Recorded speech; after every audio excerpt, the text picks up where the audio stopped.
कौन फाड़ दिया सर? कौन फाड़ दे रहा कांग्रेस का ढोल? ईवीएम कौन फाड़ेगा?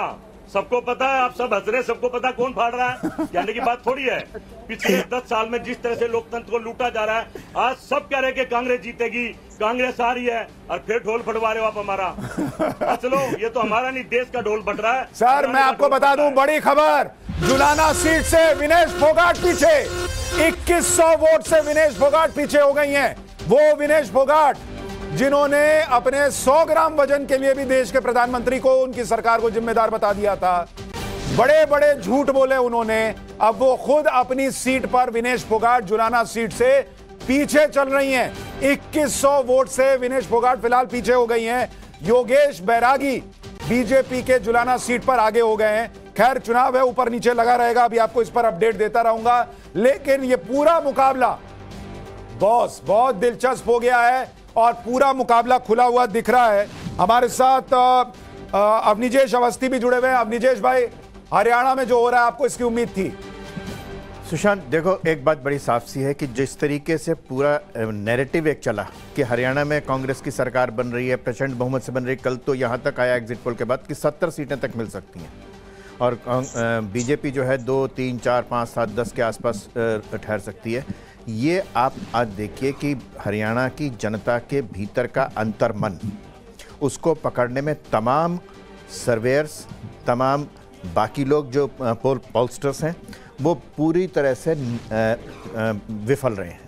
सुशांत, एक बात बड़ी साफ सी है कि अभी बहुत कह रहे हैं कि जैसे अवधेश जी भी कह रहे हैं कि 12 बजे तक शायद संभवतः एक साफ हो, लेकिन एक बात तो बस साफ है ना कि ये कोई एक तरफा चुनाव नहीं था, इसमें कहीं कोई दो राय नहीं है। और जैसा कि आपने विनेश फोगाट के बारे में कहा, कल महावीर फोगाट ने जो कहा, परसों जो महावीर फोगाट का जो था या परिवार का जो था, और वहाँ के लोगों ने देखा कि किस तरीके से हरीश साल्वे जैसा वकील जो है उनके लिए लड़ा, और उसके बावजूद अगर एक टुच्ची या एक क्षुद्र राजनीति के तहत अगर इस तरीके के बयान दिए जाएं तो वो एक खिलाड़ी को शोभा नहीं देते। नहीं, और वो देश ने देखा है कि विनेश फोगाट ने क्या किया। वो जीत जाएं, वो हार जाएं, इससे फर्क नहीं पड़ता। उन्होंने झूठ बोला और झूठ बोला, इसको कोई नहीं नकार सकता। जो आदमी फैक्ट्स में विश्वास रखता है, वो सब यही जानते हैं, मानते हैं और विश्वास करते हैं कि विनेश फोगाट ने एक विधायकी के टिकट के लिए बड़े बड़े झूठ बोले और इसको कोई नकार नहीं सकता।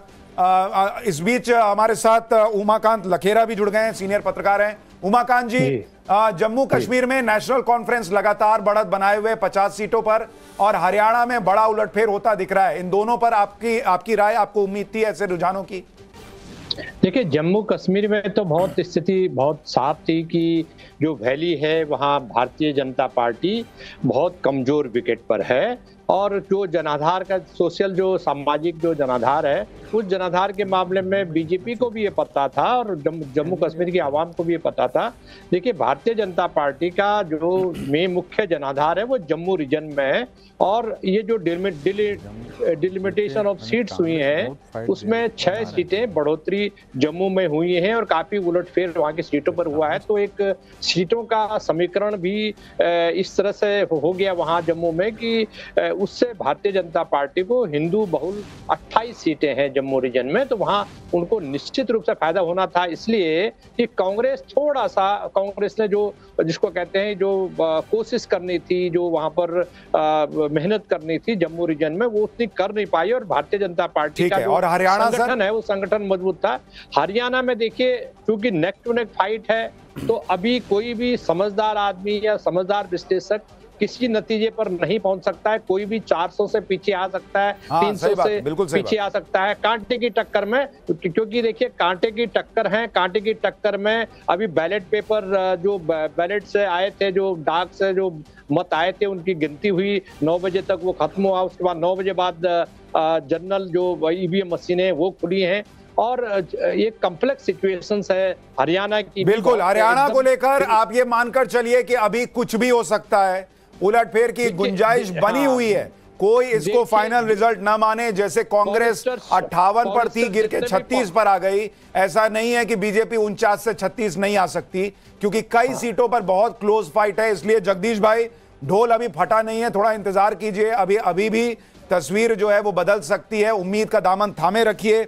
नवमान शर्मा आम आदमी पार्टी के हमारे साथ हैं। नवमान भाई, हरियाणा में आम आदमी पार्टी ने बहुत मेहनत की, केजरीवाल जी ने बहुत मेहनत की, लेकिन आम आदमी पार्टी की सीटें नहीं आ रही और बीजेपी वापसी कर रही है। इसकी तस्वीर आपको जमीन पर दिखी थी क्या? जी बहुत बहुत नमस्कार। और देखिए, जहां तक बीजेपी के वापसी आने का सवाल है, ये हमें तो असंभव लगता है कि बीजेपी वापस आ सकती है, क्योंकि हम तो ग्राउंड पे थे 2 साल से। हमने लगभग 7000 गांव में प्रचार किया है, 7000 गांव में हमारा संगठन बन गया। तो बीजेपी अगर हरियाणा में वापसी आती है, ऐसा हमें नहीं दिखता है। और जहां तक आम आदमी पार्टी की बात है, आम आदमी पार्टी ने बहुत मेहनत करी है हरियाणा में। हम पहली बार पूरा संगठन बना के चुनाव लड़े, हमें लोगों ने एक्सेप्ट भी किया, लोगों ने प्यार भी किया। 7000 से ज्यादा गांव में हमारा संगठन भी बन गया।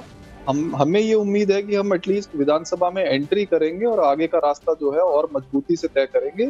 आम आदमी पार्टी का काम ये है हरियाणा में कि हम मुद्दों पर चुनाव को लेकर हमेशा से आते हैं, और इस बार भी आए। आप देखिए, जैसे हरियाणा में हमेशा से डिवाइड एंड रूल की पॉलिटिक्स चलती आई थी, जातियों को आपस में लड़वाना, धर्म को आपस में लड़वाना। इस बार पिछले 2 साल में अगर आपने नोटिस किया हो, हरियाणा का चुनाव सिर्फ और सिर्फ मुद्दों पे लड़ा गया। नवमान भाई, क्या अगर कांग्रेस आम आदमी पार्टी को साथ लेकर चलती हरियाणा में, तो कांग्रेस बेहतर स्थिति में आती? चारू जी, आ रहा हूं चारू जी, 1 मिनट। नवमान भाई, हाँ जी, कौन से मुद्दों पर लड़ रहे हो आप चुनाव? कुछ भी? नवमान जी, क्या कांग्रेस आम आदमी पार्टी को साथ लेकर चलती हरियाणा में तो बेहतर स्थिति में हो सकती थी क्या? देखिए, ऑफ कोर्स अगर एक जैसा बीजेपी से लोग तंग थे, अगर एक एंटी बीजेपी फोर्स साथ में मिलकर लड़ती, तो ऑफ कोर्स जो रिजल्ट्स हैं वो बेटर होते। लेकिन फिर भी मुझे ऐसा लगता है अभी भी कि बीजेपी का सत्ता में आना इम्पॉसिबल है। बीजेपी को लोग बिल्कुल रिजेक्ट। नवमान जी कह रहे हैं आम आदमी पार्टी के कि बीजेपी का अभी भी सत्ता में आना मुश्किल है। लेकिन दो बड़ी खबरें हमारे रुझानों में। बीजेपी 50, कांग्रेस घटकर 35 हो गई है, और इलेक्शन कमीशन की वेबसाइट पर भी अब बीजेपी स्पष्ट बहुमत के पार चली गई है, 46 पर चली गई है। चारू प्रज्ञा, क्या आपको लगता है केजरीवाल जी के चुनाव लड़ने का भी आपको फायदा हुआ है? 1% सिर्फ उनका वोट परसेंटेज। जी देखिए, केजरीवाल जी का बीजेपी 51 हो गई। इस समय कोई इफेक्ट नहीं है, दिल्ली में ही नहीं है, तो आप हरियाणा की तो बात मत ही करिए। केजरीवाल जी यहाँ कहीं पिक्चर में नहीं है। हाँ, मैं हरियाणा की बात कांग्रेस के कॉन्टेक्स्ट में जरूर करना चाहती हूँ। कांग्रेस के लोग कह रहे हैं हमने मुद्दों पर चुनाव लड़ा। मैं आपसे आपके मुद्दे पूछना चाहती हूँ। आप एमएसपी की बात करते हो, कर्नाटका में क्या एमएसपी दिया, आप मुझे बता सकते हो प्लीज? अच्छा, हिमाचल प्रदेश में ये कहते थे कि हम पेंशन देंगे, पेंशन तो देने लगे, सैलरी देनी बंद कर दी। जब इनकी सरकार राजस्थान में थी, किसानों के कर्जे माफ करने की जो बात ये करा करते थे, कर्जे माफ करना तो छोड़ दीजिए, किसानों की जमीन जब्त कर ली।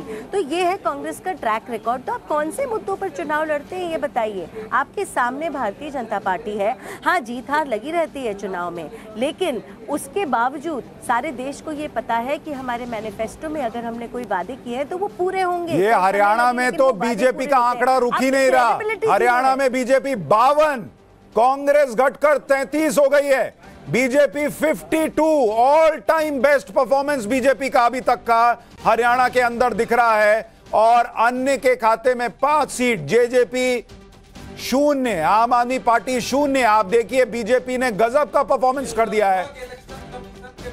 और 48 सीट इलेक्शन बीजेपी 2019 में 40 सीट पर थी, इस बार 52। 10 साल की एंटी इनकम्बेंसी के बाद बीजेपी अगर सीटें गेन कर रही है, ये अपने आप में बहुत आश्चर्यचकित करता है कि किस तरह से उसने काम किया है उस जगह जहां पर अभी लोकसभा में उसे 5 सीटों का नुकसान हुआ था। अवनीजेश जी, क्या ये नायब सिंह सैनी को मुख्यमंत्री बनाना बहुत टाइमली लिया गया फैसला था जो बीजेपी के लिए काम कर गया है? सुशांत जी, मुझे लगता है कि थोड़ा सा और पहले लिया जाना चाहिए था नायब सिंह सैनी। 1 मिनट रोक रहा हूं, हुड्डा कुछ कह रहे हैं, एक बार सुन।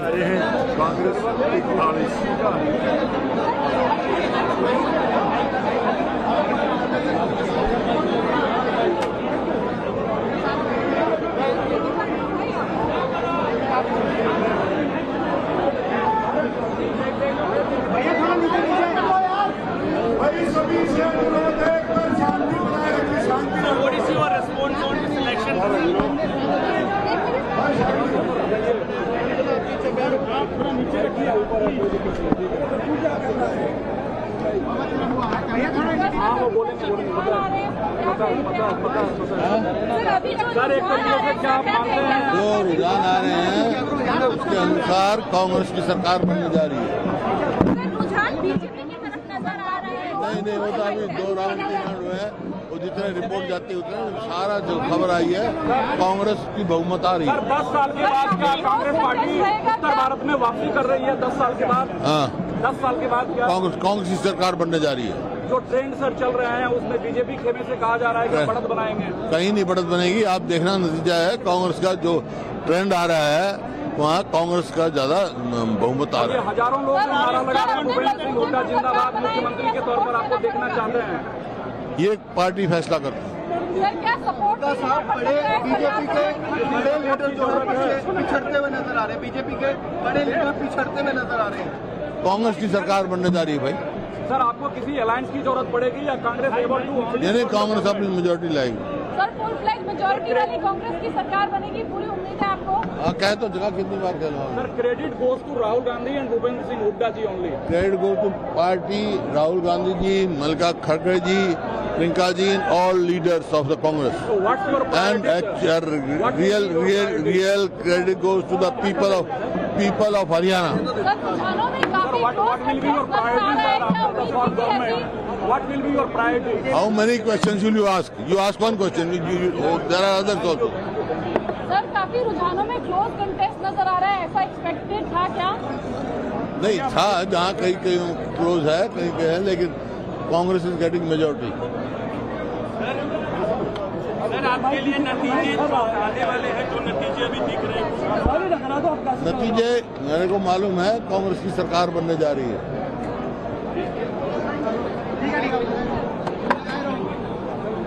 अरे भूपेंद्र सिंह हुड्डा को आप सुन रहे हैं, उनकी जुबान पर यह है कि कांग्रेस की सरकार बनने जा रही है, चेहरे के भाव में नहीं है। और पॉलिटिक्स में चेहरे के भाव बहुत कुछ कहते हैं। उनका चेहरा उतरा हुआ दिख रहा है, चेहरा तनावपूर्ण दिख रहा है, पत्रकारों पर खींच जा रहे हैं। ये देखिए आप, उनका चेहरा जो है ना वो बिल्कुल उतरा हुआ दिख रहा है। और शायद भूपेंद्र सिंह हुड्डा को ये पता था कि ये उनके लिए बड़ा स्पेशल मोमेंट है कि भाई यहां पर वो फिर से मुख्यमंत्री बन सकते हैं। क्या अवधेश जी आपको लगता है ये आखिरी एक तरीके से पारी थी हुड्डा साहब की, जो अब इस बार नहीं बने कैप्टन तो गया काम?